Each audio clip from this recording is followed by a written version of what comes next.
Online कक्षा में आपका स्वागत है। कक्षा 9वीं विषय सामाजिक विज्ञान भूगोल पाठ 1।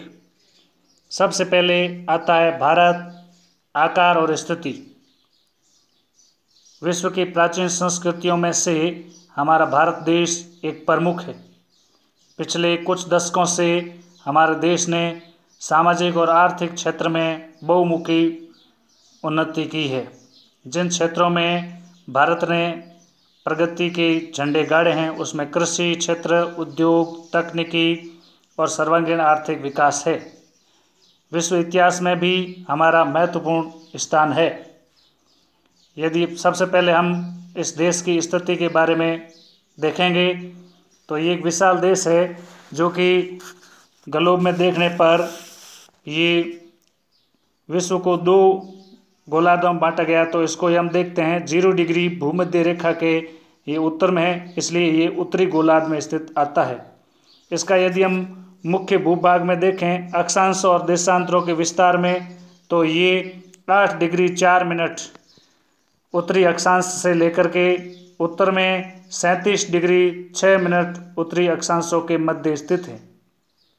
देशांतरीय विस्तार की बात करें तो 68 डिग्री 7 मिनट पूर्वी देशांतर से लेकर के ये पूर्व में 97 डिग्री 25 मिनट देशांतरों के मध्य स्थित है। मुख्य भूभाग के अलावा यदि हम इसमें देखें दक्षिणी पूर्व की तरफ तो बंगाल की खाड़ी में अंडमान निकोबार द्वीप समूह है और दूसरी तरफ अरब सागर में भी दक्षिण पश्चिम की तरफ लक्षद्वीप स्थित है।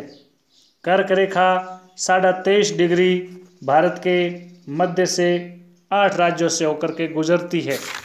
जिन 8 राज्यों से होकर के गुजरती है वे इस प्रकार से है: गुजरात, राजस्थान, मध्य प्रदेश, छत्तीसगढ़, झारखंड, पश्चिम बंगाल, त्रिपुरा और मिजोरम। इस प्रकार से ये कर्क रेखा 8 राज्यों से होकर गुजरती है और बिल्कुल भारत को ये 2 भागों में बांट देती है।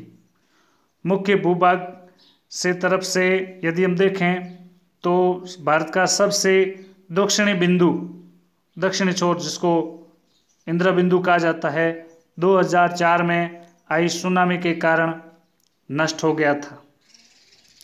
इसके पश्चात आइए हम इसके आकार के बारे में चर्चा करें।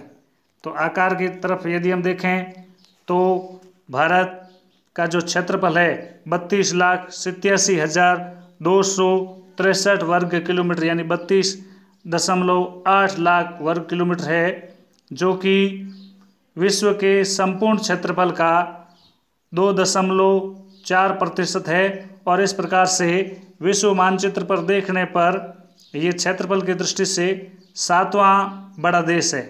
क्षेत्रफल में इससे बड़े जो अन्य देश है वह सबसे बड़ा रूस, उसके बाद कनाडा, फिर संयुक्त राज्य अमेरिका, फिर चीन, ब्राज़ील, ऑस्ट्रेलिया और उसके पश्चात हमारे देश भारत का स्थान आता है।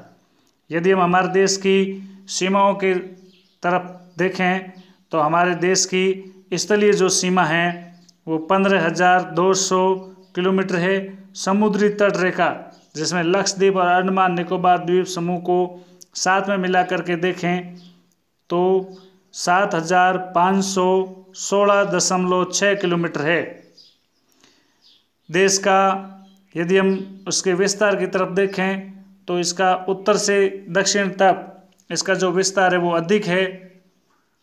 इसके उत्तर में हिमालय पर्वत, नवीन वलित पर्वत है और इसके दक्षिण में ये देश जो चौड़ा होता जाता है, लेकिन 22 डिग्री अक्षांश रेखा से आगे ये देश है वो संकरा होता जाता है। इसके दक्षिण में तीनों तरफ समुद्र है और देश पूर्व से पश्चिम तक इसका जो देशांतरीय विस्तार है वो 30 डिग्री के आसपास आता है।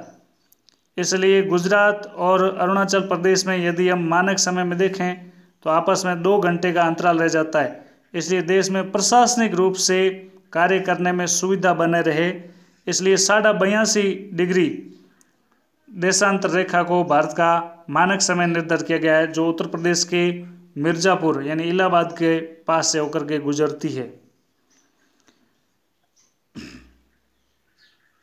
जहाँ तक अक्षांश है, इसका प्रभाव दक्षिण से उत्तर की ओर दिन रात की अवधि पर भी पड़ता है।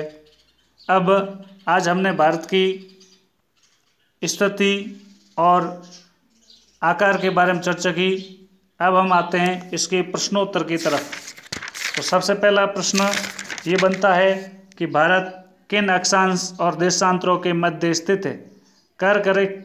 दूसरा प्रश्न बनता है, आप मानचित्र को देख करके इसमें देखेंगे। दूसरा है, कर्क रेखा भारत के किन राज्यों से होकर के गुजरती है? तीसरा प्रश्न है, अरब सागर और बंगाल की खाड़ी में कौन से द्वीप समूह स्थित है? चौथा प्रश्न है, उन देशों के नाम बताइए जो क्षेत्रफल की दृष्टि से भारत से बड़े हैं। धन्यवाद।